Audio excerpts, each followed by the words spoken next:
Cumprimento a todos os meus irmãos com a paz de Jesus. Seja bem-vindo ao estudo da lição da Escola Sabatina, número 10, os últimos dias. Antes de começar, vamos orar. Pai querido que estás nos céus, estamos nos introduzindo na Tua presença em adoração, porque só o Senhor é Deus no céu e na terra. Adoramos-te, Pai, Filho e Espírito Santo. Derrama sobre mim e os meus irmãos o Espírito Santo, que ao abrirmos a Tua palavra, para estudarmos as profecias para os últimos dias, que o Senhor abra a nossa mente e nos inspire através do Teu Espírito, para entendermos esta mensagem para os nossos dias. Em nome de Jesus. Amém. Os últimos dias. Então, verão o Filho do Homem vindo nas nuvens, com grande poder e glória. E então ele enviará os anjos e reunirá os seus escolhidos dos quatro ventos, da extremidade da terra até a extremidade do céu. Marcos 13, 26 e 27. Esta lição sobre os últimos dias é uma lição que nos anima, que nos reaviva, que nos prepara para a volta de Jesus. A lição desta semana começa com uma breve história de Marcos 12, em que Jesus fez uma declaração profunda sobre a ação de uma viúva. A parte principal da lição, no entanto, trata de Marcos 13, uma profecia sobre o destino do Templo de Jerusalém e a segunda vinda de Cristo.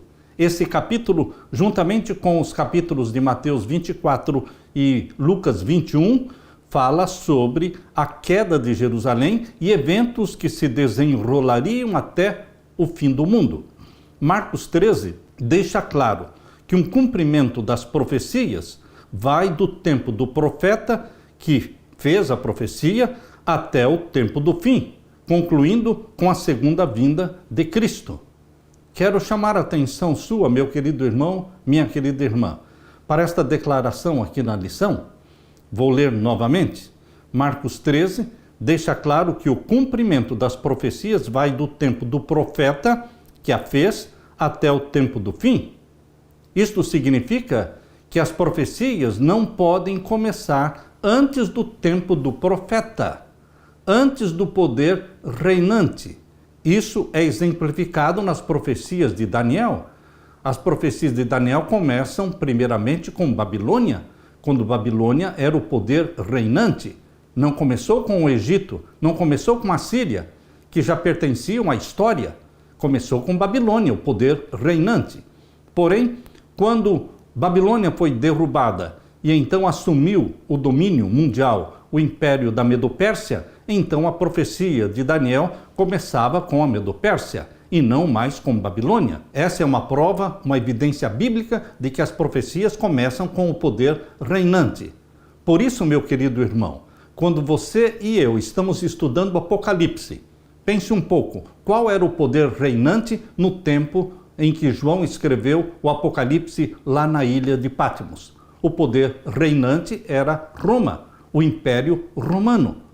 Portanto, todas as profecias do Apocalipse, os ciclos de 7 do Apocalipse, precisam começar com o poder reinante, de Roma para frente, nunca com impérios ou reinos que existiram antes de Roma. É por isso que muitos se equivocam quando chegam na profecia de Apocalipse 17 sobre as 7 cabeças e entendem como sendo 7 reinos e começam então contando esses reinos com o Egito, ou com Babilônia, ou com a Medo-Pérsia, ou com a Grécia. Queridos, as profecias do Apocalipse são de Roma para frente. Ou seja, nós precisamos respeitar este princípio de interpretação profética. Marcos 13 deixa claro que o cumprimento das profecias vai do tempo do profeta que a fez, nesse caso Jesus, até o tempo do fim, concluindo com a segunda vinda de Cristo. Como muitos ensinos de Jesus registrados em Marcos, a instrução do Senhor é uma resposta a uma pergunta ou mal entendido por parte dos seus discípulos, que deu a Jesus a oportunidade de ensinar verdades essenciais para a vida e para a experiência cristã. Jesus não apenas predisse o futuro, mas também instruiu seus discípulos, tanto daquela época quanto os discípulos de hoje, a se prepararem para as provações que virão. Que Deus o ilumine, que Deus nos abençoe com o derramamento do Espírito Santo ao estudarmos esta lição sobre os últimos dias. Aleluia! Na parte de domingo, 2 moedinhas na caixa de ofertas. Esta história contada por Jesus da viúva que doou 2 moedinhas tem profundas lições para mim e para você. Vamos abrir a palavra de Deus em Marcos capítulo 12 e vamos ver então os versos 41 a 44. Marcos capítulo 12 e os versos 41 a 44. E estando Jesus assentado defronte da arca do tesouro, ou seja, no pátio onde as pessoas podiam entrar, porque no lugar santo e santíssimo somente os sacerdotes entravam, mas ele estava no pátio onde a arca do tesouro estava. Observava a maneira como a multidão lançava o dinheiro na arca do tesouro, e muitos ricos deitavam muito. Vindo, porém, uma pobre viúva deitou 2 pequenas moedas que valiam 1 quadrante. E chamando os seus discípulos, disse-lhes: em verdade vos digo que esta pobre viúva deitou mais do que todos os que deitaram na arca do tesouro, porque todos ali deitaram do que lhes sobejava, mas esta, da sua pobreza, deitou tudo o que tinha, todo o seu sustento. Jesus valorizou a ofertinha da viúva pobre, porque ela deu com sacrifício. Ela não deu daquilo que lhe sobrava, mas deu com sacrifício. E ela deu tudo o que tinha, as 2 moedinhas. Jesus Cristo valoriza muito a intenção com a qual nós damos as nossas ofertas. Se estamos dando com sacrifício, se vai nos fazer falta, ou se estamos dando do que nos sobra. Como é o seu caso? Como acontece com você? Você dá daquilo que lhe sobra ou você dá com sacrifício? Queridos, o Templo de Jerusalém era uma bela estrutura. O monte do templo dominava a vista da cidade e as gigantescas pedras usadas em sua construção são uma maravilha até hoje, algumas delas pesando centenas de toneladas. A remodelação e expansão do templo e do monte do templo começaram no reinado de Herodes o Grande, por volta do ano 20 a.C., mas a construção levou em torno de 40 anos embelezando a estrutura, e isto foi até o ano 60 depois de Cristo. Muitos levavam grandes ofertas para depositar em um dos 13 baús localizados no pátio das mulheres, próximo ao templo. Era lá que Jesus estava sentado quando viu uma viúva se aproximar e colocar 2 moedinhas de cobre. 2 moedinhas de cobre. Queridos, portanto, a oferta daquela viúva foi bem pequena. Jesus ficou impressionado com a oferta dela. Pessoas ricas depositavam grandes somas, mas ele não comentou a respeito dessas doações dos ricos. Contudo, a oferta da viúva despertou o elogio de Jesus, que disse que ela havia doado mais do que todos os outros. Como era isso possível? Jesus observou que eles deram da sua abundância, mas ela, a viúva, deu da sua pobreza. Eles ainda tinham muito que sobrou para eles. Ela deu todo o seu sustento, o que tornou extravagante a sua dádiva, embora seu valor monetário fosse minúsculo.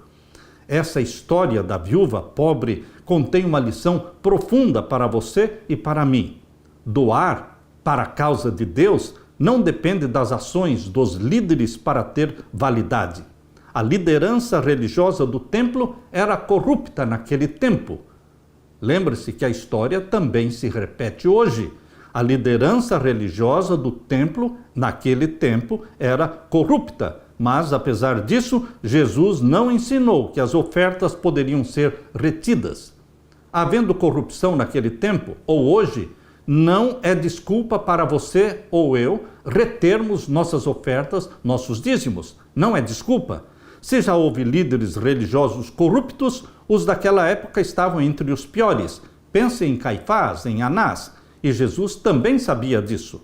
É verdade que os líderes têm a responsabilidade sagrada de usar os recursos de acordo com a vontade de Deus, mas, mesmo que o não façam, aqueles que doam para a causa de Deus ainda serão abençoados em suas doações, como aquela mulher viúva foi abençoada. Por outro lado, se retermos o dízimo ou as ofertas, quando os líderes cometem equívocos, enganos ou desvios, ou quando são corruptos, isso significa que estamos vinculando a doação às ações deles, em vez de entregar em agradecimento a Deus. Por mais tentador que seja fazer isso, está errado. Deveremos doar. Se alguém desviar, se alguém for corrupto no uso dos dízimos das ofertas, o pecado será daquela pessoa.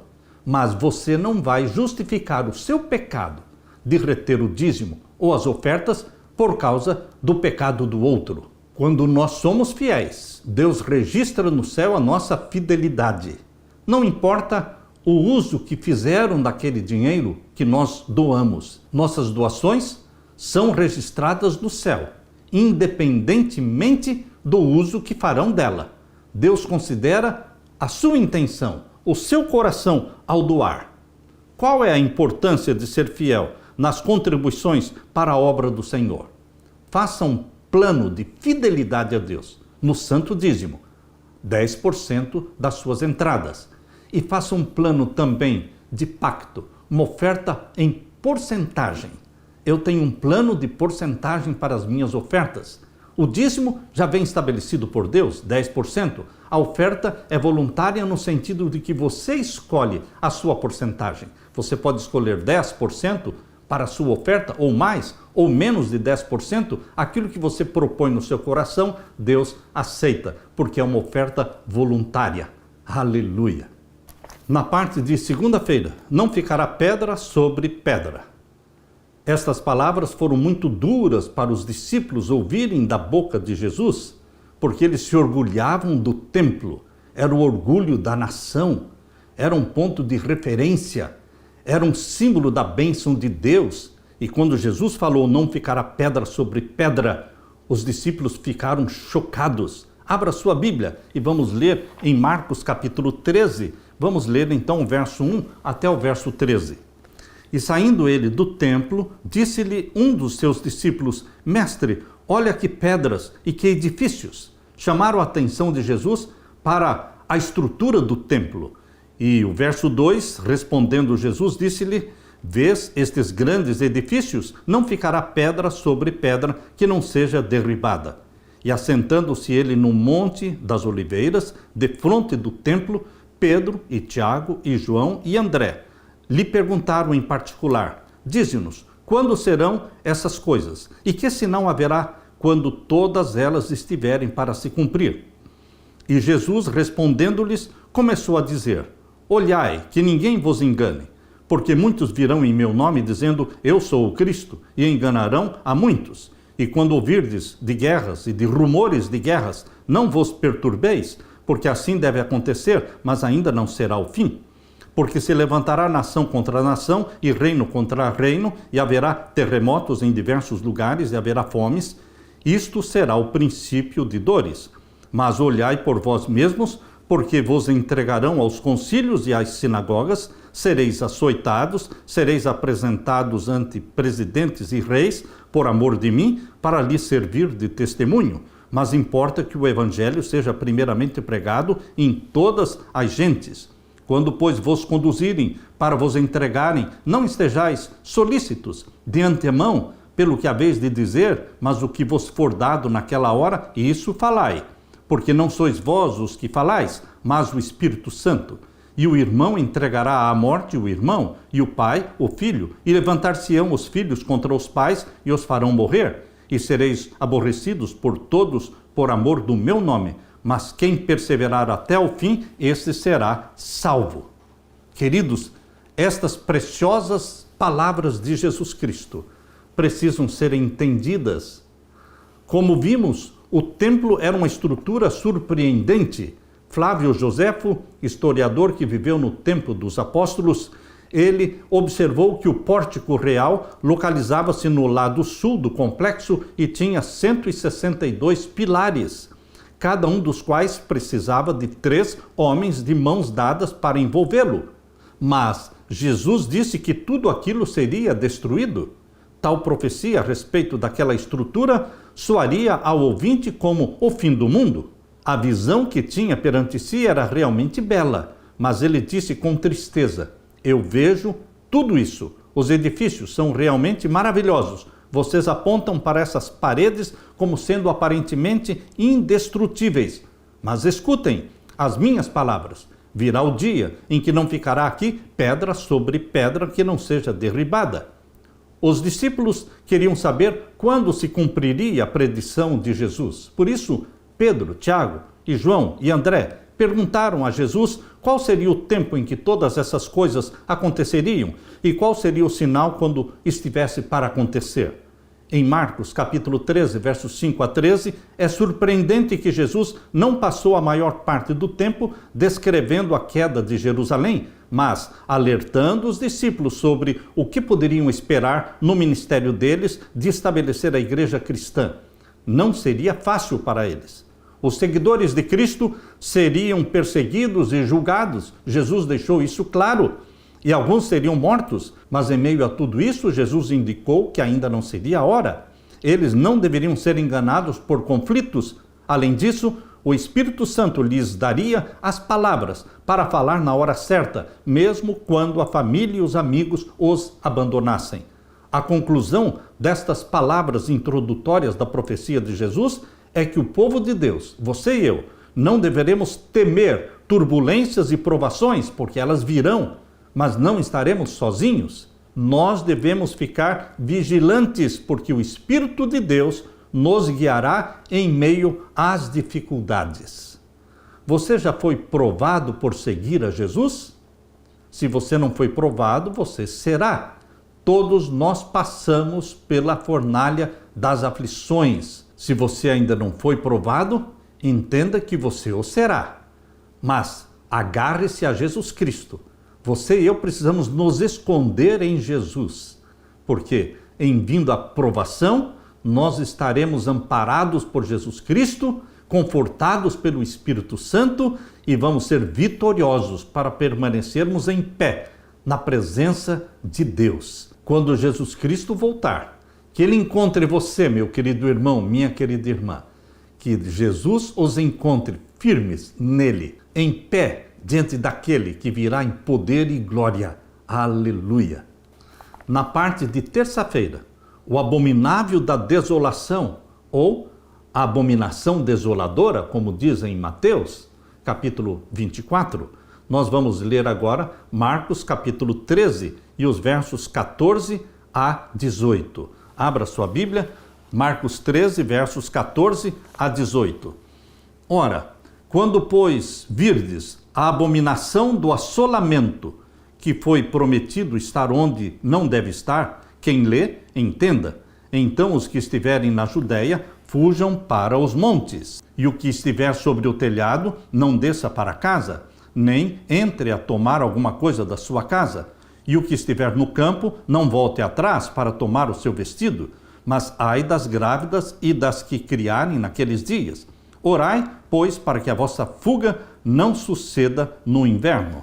Esse mesmo texto, aqui em Mateus capítulo 24, nós deveremos comparar os evangelhos, Mateus e Marcos. Eles relatam a mesma profecia de Jesus, o mesmo sermão.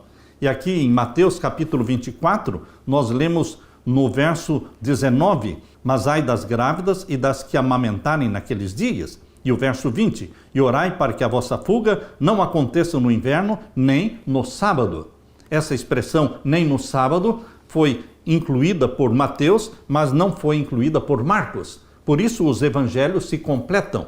Meus queridos, em Marcos capítulo 13 e o verso 14, Jesus chegou ao ponto central sobre a queda de Jerusalém. Ele se referiu à abominação da desolação. O Senhor disse que o leitor deveria entender o que é a abominação da desolação. Aqui em Mateus capítulo 24 e o verso 15, Jesus diz assim: quando, pois, virdes que a abominação da desolação, da qual falou o profeta Daniel, está no lugar santo, quem lê, atenda.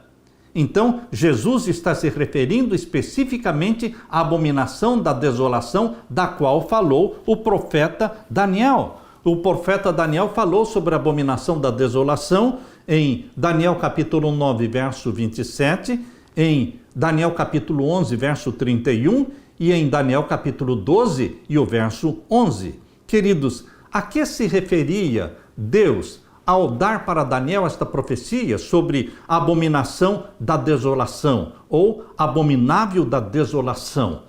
Esta profecia, meu querido irmão, ela tem dupla aplicação. Se você não entender esta profecia com dupla aplicação, você não vai entender a profecia. Vamos primeiramente ler Daniel capítulo 9. Abra sua Bíblia. Em Daniel capítulo 9, vamos ver então o verso 27. Leia comigo. E ele firmará um concerto com muitos por uma semana. Quem? Jesus Cristo, o ungido, o Messias. É uma profecia, a profecia das 70 semanas. Estas 70 semanas começaram em 457 a.C. e elas terminaram no ano 34 depois de Cristo. Então, aqui no capítulo 9, verso 26 e 27, está falando da última das 70 semanas, a 70ª semana de 7 anos, que foi do ano 27 depois de Cristo ao ano 34. Na metade da última semana, ou seja, no ano 31, Jesus faria cessar o sacrifício. Aqui diz o verso 27, e ele firmará um concerto com muitos por uma semana, e na metade da semana fará cessar o sacrifício e a oferta de manjares. Ele morreria na cruz. E então o véu do templo que separava o lugar santo do Santíssimo seria rasgado. Sobrenaturalmente, o véu foi rasgado quando Jesus morreu na cruz, no ano 31. E aqui diz o verso 27, continuando: e sobre a asa das abominações virá o assolador. Queridos, o ungido aqui é o Messias. Convido você também para ler o verso 26. Depois das 62 semanas, ou seja, passaram-se 7 semanas, e então mais 62 semanas, completando então 69 semanas. Sobrou somente uma semana, a última, a 70ª. Então, depois das 62 semanas, será tirado o Messias. O Messias morreria na última semana. E não será mais. E o povo do príncipe que há de vir destruirá a cidade e o santuário. Quem é este príncipe que viria depois da morte de Jesus Cristo? O príncipe se refere a Tito. Tito era filho de Vespasiano. Vespasiano foi o imperador que sucedeu a Nero. Nero suicidou e Vespasiano se tornou imperador. E Tito, então, o seu filho, cercou Jerusalém no ano 70 e destruiu a cidade de Jerusalém, e o templo também foi destruído. Por isso, aqui no capítulo 9, verso 26, está fazendo referência a este príncipe de Roma. E depois das 62 semanas, será tirado o Messias e não será mais. E o povo do príncipe que há de vir destruirá a cidade e o santuário. Isto aconteceu no ano 70. E o seu fim será como uma inundação, e até ao fim haverá guerra. Estão determinadas assolações. Também diz aqui no verso 26 que até o tempo do fim existiriam guerras ali na região de Israel, na Terra Santa, na Palestina. Haverá guerras até o tempo do fim. Esta profecia está se cumprindo ao pé da letra. Sempre estão em guerra. E o que é esse abominável da desolação de que falou Jesus, referindo-se a Daniel? Muitos, infelizmente, acreditam que esse termo se aplique à profanação do templo feita pelo rei Antíoco Epifânio no 2º século a.C., mas isto não se harmoniza com o ensino bíblico. Jesus descreveu o abominável da desolação como algo que ocorreria depois da sua morte. É assim que a Bíblia menciona aqui no capítulo 9, o verso 26 e 27. Depois que o Messias fosse tirado, então viria o abominável da desolação. Não pode se aplicar a Antíoco Epifânio, porque viveu antes de Cristo. Isso não se harmoniza com o ensino bíblico. A abominação desoladora também é mencionada em Daniel capítulo 11 e o verso 31. E sairão a ele uns braços, falando do rei do norte, sairia ao rei do norte, o poder papal, uns braços, os braços do poder civil, que profanarão o santuário e a fortaleza. O rei do norte, o papado, lançaria a mão dos poderes civis, auxiliado pelos Estados Unidos da América do Norte. Eles vão impor leis que profanam o santuário, anulando a lei de Deus na face da terra. Quando o decreto dominical for implantado, eles estarão anulando o santuário celestial, o Santíssimo do Santuário Celestial, onde está a Arca do Concerto, com os 10 mandamentos mostrados ali em Apocalipse capítulo 11, verso 19. Lá está a Arca do Concerto e os 10 mandamentos. Queridos, quando for implantada a lei dominical, por sugestão do poder papal e com o apoio das leis civis, com o apoio dos Estados Unidos da América do Norte, então se cumprirá esta profecia de Daniel capítulo 11, verso 31. O rei do norte, o poder papal, sairão a ele uns braços, os braços do poder civil, que profanarão o santuário, destruindo a lei de Deus, implantando o quê? Implantando a abominação desoladora, estabelecendo a abominação desoladora. Você tem que ligar uma coisa com a outra. A abominação desoladora seria implantada confirmando o ataque contra o santuário de Deus, o santuário celestial. Queridos, a abominação da desolação tem dupla aplicação. Quando você lê Mateus capítulo 24, Mateus capítulo 24, verso 15, uma passagem paralela a Marcos capítulo 13, verso 14. Aqui diz, e quando pois virdes que a abominação da desolação de que falou o profeta Daniel está no lugar santo, quem lê, atenda. Nós entendemos esta abominação da desolação da forma como Ellen White propôs no livro Grande Conflito. No livro Grande Conflito, na página 26.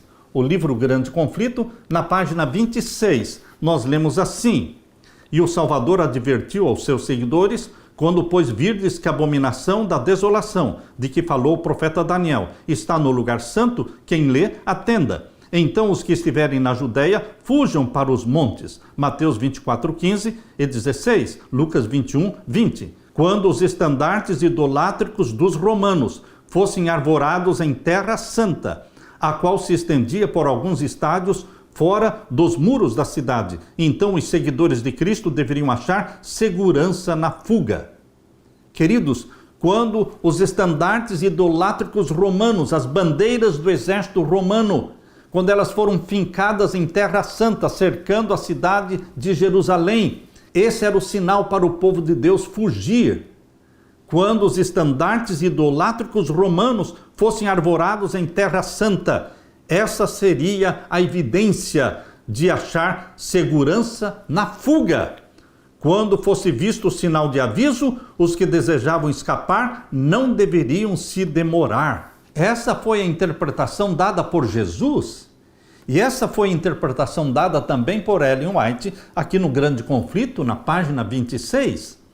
Porque aqui no Mateus capítulo 24, verso 16, diz, então os que estiverem na Judéia fujam para os montes. Verso 17, quem estiver sobre o telhado, não desça a tirar alguma coisa da sua casa.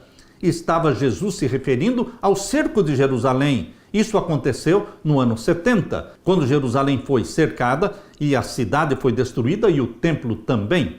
Então, meu querido irmão, a abominação da desolação, da qual falou Daniel, tem dupla aplicação.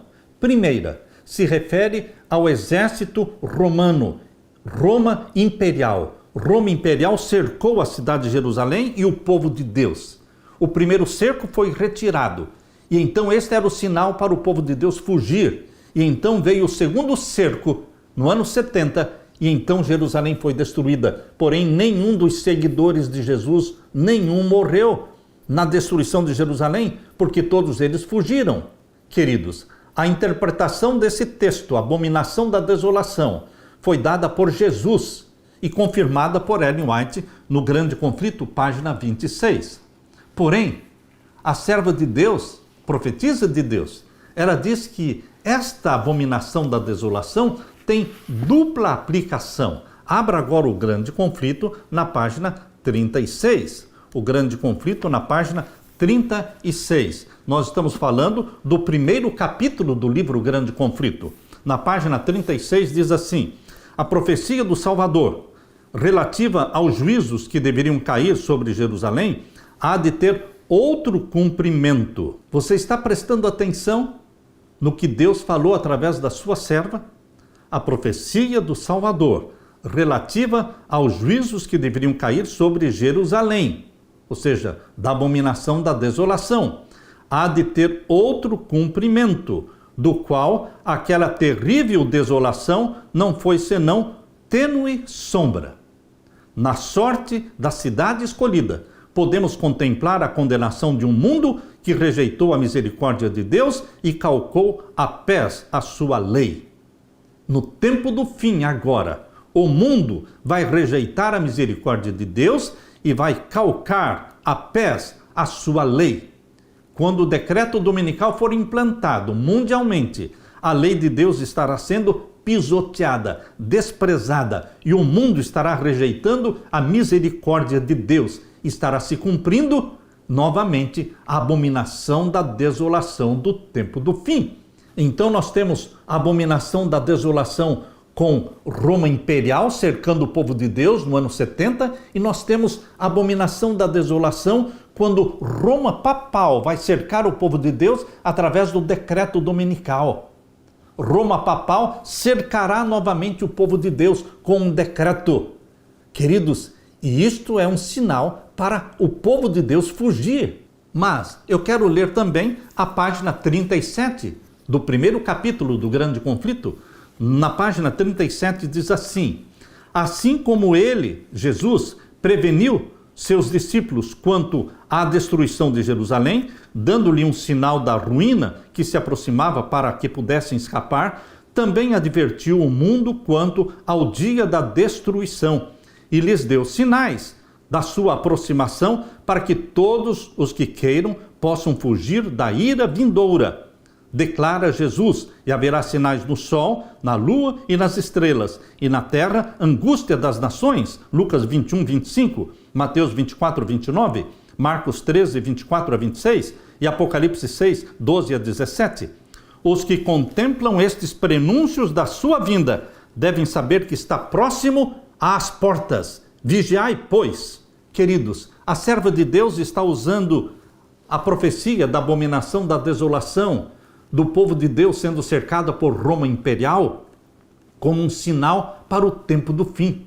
Aquilo que aconteceu no ano 70 é um sinal, é uma amostra daquilo que vai acontecer agora no tempo do fim, quando Deus anunciará ao mundo a segunda vinda de Jesus. Diz aqui: haverá sinais no sol, na lua, nas estrelas, e na terra angústia das nações.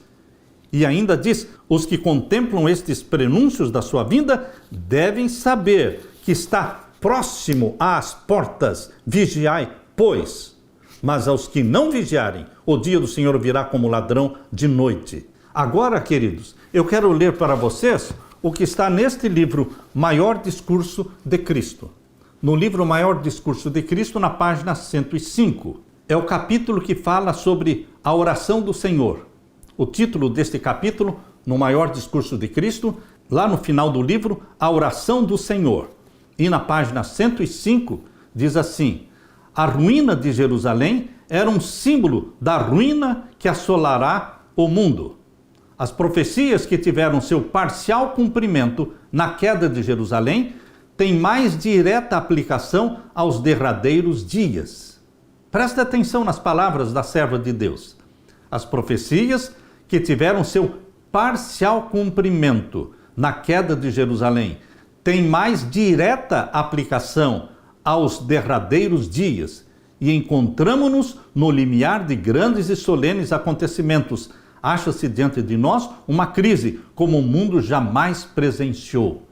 Queridos, nós estamos aguardando para o tempo do fim, para os nossos dias, a abominação da desolação dos últimos dias. é o decreto dominical, quando a lei de Deus será calcada a pés e o mundo confirmará a rejeição da misericórdia divina.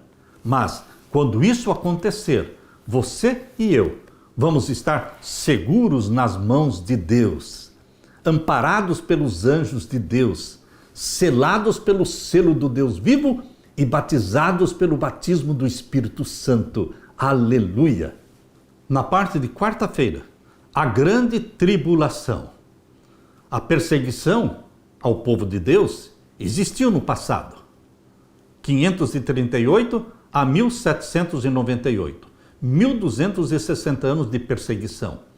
Mas você não pode entender isso como sendo a grande tribulação, porque a grande tribulação é a angústia qual nunca houve. A angústia qual nunca houve é mencionada em Daniel capítulo 12, verso 1. Abra sua Bíblia em Daniel capítulo 12, verso 1 e vamos ler aqui com você.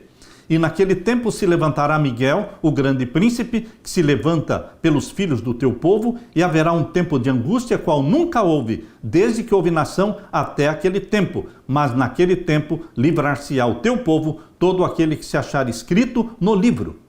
A angústia qual nunca houve, de Daniel capítulo 12, verso 1, não está se referindo aos 1260 anos da supremacia papal, a primeira supremacia papal, de 538 a 1798. Mas a angústia qual nunca houve é uma referência à angústia do tempo do fim. Queridos, nada se compara à angústia do tempo do fim. Mesmo que você queira exagerar a angústia do tempo do fim, é impossível exagerar. Eu convido você para ler comigo Marcos capítulo 13 e o verso 19, porque naqueles dias haverá uma aflição tal qual nunca houve desde o princípio da criação que Deus criou até agora, nem jamais haverá. Quantas angústias qual nunca houve você pensa que existem? Quantas? Será que existem 2 ou 3 angústias qual nunca houve nem jamais haverá? Não, meu querido irmão. Angústia qual nunca houve, só existe uma. Por isso está dizendo, qual nunca houve. Porque naqueles dias haverá uma aflição tal, qual nunca houve, desde o princípio da criação que Deus criou, até agora, nem jamais haverá. Ou seja, não vai se repetir 2 vezes a mesma angústia qual nunca houve. É uma vez só. Nós entendemos que existiu uma angústia, uma perseguição ao povo de Deus durante a primeira supremacia papal, de 1260 anos, mas não se compara a angústia intensa que haverá agora no tempo do fim, quando a lei dominical for implantada mundialmente e o papado recuperar a supremacia perdida. Entendamos, queridos, que a história vai se repetir. A supremacia papal vai se repetir agora no tempo do fim, começando com a lei dominical. Queridos, nesse tempo da angústia final é que Jesus Cristo está se referindo aqui, capítulo 13, verso 19. Mas você pode estar perguntando, pastor Samuel, nós não podemos aplicar isso também para a Idade Média? Pode. Nós podemos aplicar essa angústia qual nunca houve, em Marcos capítulo 13, verso 19, para a Idade Média? Podemos.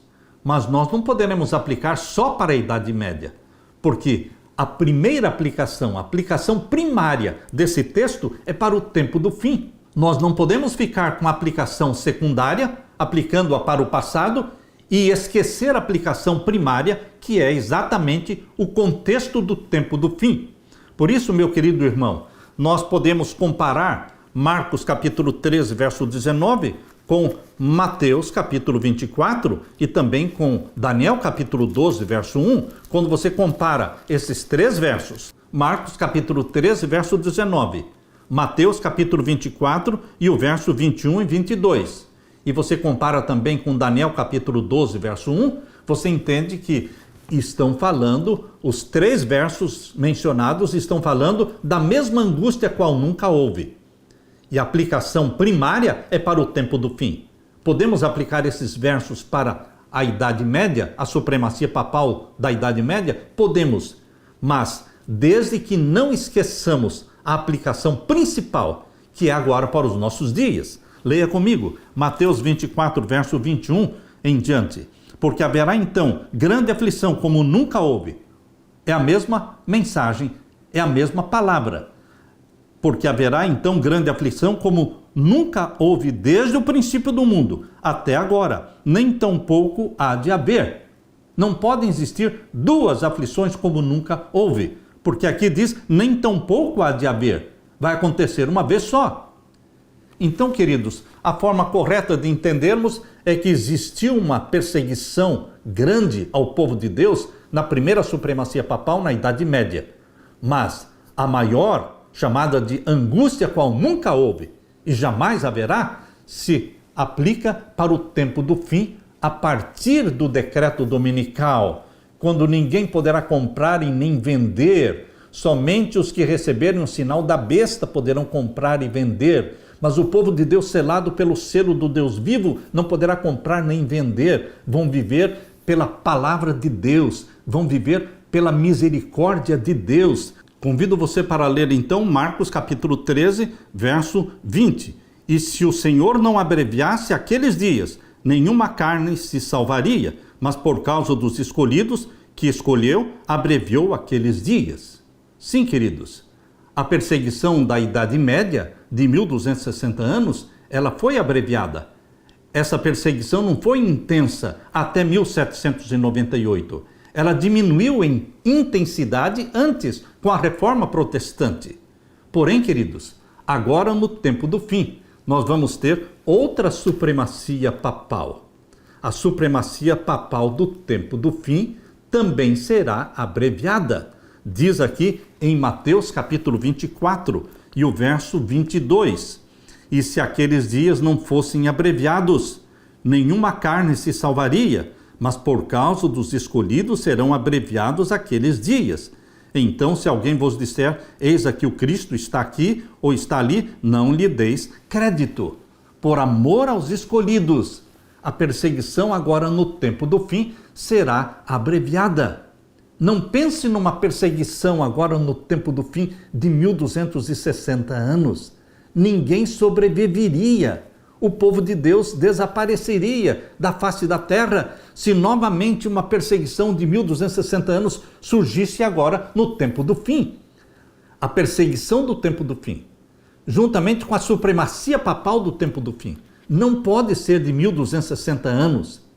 Agora, no tempo do fim, a perseguição será abreviada, o tempo será abreviado. Meu querido irmão, eu peço que você analise um pouco. Como é que Deus abrevia o tempo? Da mesma forma como Deus alongou o tempo. Quando Deus quis alongar o tempo, Deus pegou os dias literais e transformou-os em tempo profético. Assim como diz em Números 14, 34, falando dos 40 dias que os espias espiaram a terra que manava leite e mel, Deus disse 40 dias, um dia para cada ano. Então vocês vão vaguear pelo deserto 40 anos, um dia para cada ano. Como é que Deus alongou o tempo? Transformando um dia literal em um ano. Isso é alongar o tempo, isso é tempo profético. Agora, quando Jesus diz que agora no tempo do fim, nesta perseguição, nesta angústia qual nunca houve, quando Jesus diz que por amor dos escolhidos, Deus vai abreviar o tempo. Como é que Deus abrevia o tempo? Usando a mesma estratégia. Deus pega o tempo profético e transforma-o em tempo literal. A perseguição da Idade Média foi de 1260 dias proféticos e agora a perseguição do tempo do fim será de 1260 dias literais. Mas, pastor, de onde você tirou esta ideia? Queridos, Deus fala claramente em Apocalipse capítulo 13. Em Apocalipse capítulo 13, verso 5, quando fala da última supremacia papal, fala que o papado dominará o mundo após a cura da ferida mortal. Após a cura da ferida mortal, ele continuará o seu domínio e perseguição por 42 meses. ou seja, 3 anos e meio literais. Apocalipse 13, verso 3, fala da ferida mortal que o papado recebeu lá em 1798. E o verso 3 e 4 fala da recuperação da ferida mortal. Fala exatamente isso. Lemos então Apocalipse 13, verso 3. E vi uma das suas cabeças como ferida de morte, e a sua chaga mortal foi curada. Ela está sendo curada desde 1929, quando o Tratado de Latrão foi assinado entre Benito Mussolini e o cardeal Gaspari, representando o Vaticano. Queridos, no dia 11 de fevereiro de 1929 foi assinado este tratado, restaurando o Estado do Vaticano e colocando o Papa numa posição de rei de Roma. De 1929 para cá, a ferida mortal está sendo curada gradualmente, mas será totalmente curada quando a lei dominical for implantada e a lei de Deus for abolida da face da terra. Eles terão então pisoteado e calcado a lei de Deus a pés e rejeitado a misericórdia divina. Então haverá a última supremacia papal, após a ferida mortal ser totalmente curada. E esta última supremacia papal, a Bíblia menciona de quanto tempo será: 42 meses. Portanto, quando você lê Apocalipse 13, verso 5, você não pode esquecer o verso 3 e o verso 4, que menciona a ferida de 1798 e que sugere a cura desta ferida. E então, a popularidade papal voltou a existir e ele passou a ser adorado e honrado novamente. Por isso, Apocalipse 13, verso 4 diz: e adoraram o dragão que deu à besta o seu poder. E adoraram a besta, dizendo: quem é semelhante à besta? E quem poderá batalhar contra ela? Está vendo aí a recuperação do poder papal no tempo do fim? E por quanto tempo? Verso 5. E foi-lhe dada uma boca para proferir grandes coisas de blasfêmias. Quando? Agora no tempo do fim. E deu-se-lhe poder. Quando? Para continuar por 42 meses. Queridos, se nós aplicarmos esses 42 meses para a Idade Média, seria uma aplicação legítima, porém secundária. Mas se nós aplicarmos esses 42 meses para o tempo do fim, é uma aplicação legítima e primária. Aplicação primária, porque está dentro do contexto do capítulo inteiro, o capítulo 13 inteiro do Apocalipse. Portanto, meu querido irmão, nós vamos ter a última supremacia papal do tempo do fim. Mas Jesus Cristo conforta o nosso coração, dizendo: esse tempo será abreviado. 3 anos e meio para um acontecimento mundial, ele é pouco, é um curto espaço de tempo. E lembre-se, a perseguição não será intensa em todos os lugares ao mesmo tempo. Por isso Deus fala que o povo de Deus encontrará refúgio nas montanhas, no campo, saindo das grandes cidades. Deus nos amparará. Deus não somente manda você e eu guardarmos o sábado. Deus não somente sela-nos com o selo do Deus vivo. Deus não somente nos batiza com o Espírito Santo. Deus também nos sustentará, não deixando faltar nosso pão nem nossa água. Vai nos amparar, vai nos proteger. E lembre-se, depois que a porta da graça se fechar, nenhum dos filhos de Deus morrerá, não mais mortes. Queridos, Jesus Cristo fez provisões para você e para mim, para este tempo do fim. Jesus Cristo é Senhor, Jesus Cristo é o grande vitorioso. Aleluia! Na parte de quinta-feira, a vinda do Filho do Homem. Queridos, se nós aplicarmos o texto de Marcos capítulo 13, verso 19, só para o passado, então algumas coisas não vão se encaixar. Porque aqui diz o capítulo 13, verso 19 de Marcos: porque naqueles dias haverá uma aflição tal, qual nunca houve desde o princípio da criação que Deus criou, até agora nem jamais haverá. E se o Senhor não abreviasse aqueles dias, nenhuma carne se salvaria, mas por causa dos escolhidos que escolheu, abreviou aqueles dias. Então, se alguém vos disser: eis aqui o Cristo, ou ele ali, não acrediteis. Jesus, na sequência, está falando da sua segunda vinda. porque se levantarão falsos cristos e falsos profetas e farão sinais e prodígios para enganarem, se possível, até os escolhidos. Mas vós vedes, eis que de antemão vos tenho dito. Queridos, se nós aplicarmos este texto de Marcos 13, 19 só ao passado, então não faz sentido o que Jesus Cristo menciona aqui no verso 24. Marcos capítulo 13, verso 24. O que é que Jesus falou? Ora, naqueles dias, depois daquela aflição, o sol se escurecerá e a lua não dará a sua luz. Ora, se nós aplicarmos a perseguição ao passado, nós vamos aplicar também o sinal no sol, na lua, nas estrelas ao passado. Está tudo bem, é uma aplicação legítima, porém secundária. Após a grande perseguição de 1260 anos, houve exatamente um grande tremor de terra no ano de 1755, o escurecimento do sol em 1780 e da lua também, e então a queda das estrelas em 1833. Mas, queridos, nós não poderemos aplicar isso somente para o passado, porque Jesus está falando da sua segunda vinda. E já se passaram muitas décadas, muitos anos, e Jesus ainda não veio. Então existe um cumprimento escatológico para esta profecia, porque Jesus disse que aqueles que assistissem esses sinais do sol, na lua, nas estrelas, eles não morreriam, não passaria esta geração até que tudo se cumpra. Leia comigo, Marcos capítulo 13, verso 24 em diante. Ora, naqueles dias, depois daquela aflição, o sol se escurecerá e a lua não dará a sua luz, e as estrelas cairão do céu, as forças que estão nos céus serão abaladas, e então, vejam a sequência, uma sequência rápida, e então verão vir o Filho do Homem nas nuvens com grande poder e glória. Aqui não está dizendo 150 anos depois, 200 anos depois, verão o Filho do Homem vir nas nuvens? Queridos, nós precisamos entender que existe uma aplicação secundária, aplicando-a para o passado, e uma aplicação primária, que é o contexto do tempo do fim.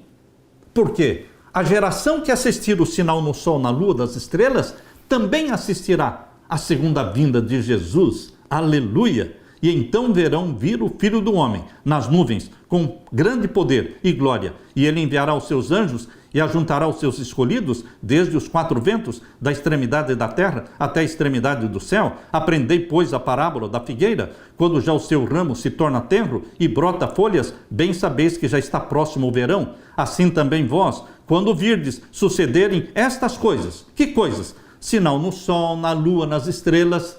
Quando vocês verem estes sinais, diz aqui o verso 29, assim também vós, quando virdes sucederem estas coisas, sabei que já está próximo às portas. Na verdade vos digo que não passará esta geração. Que geração? A geração que assistir a estes sinais.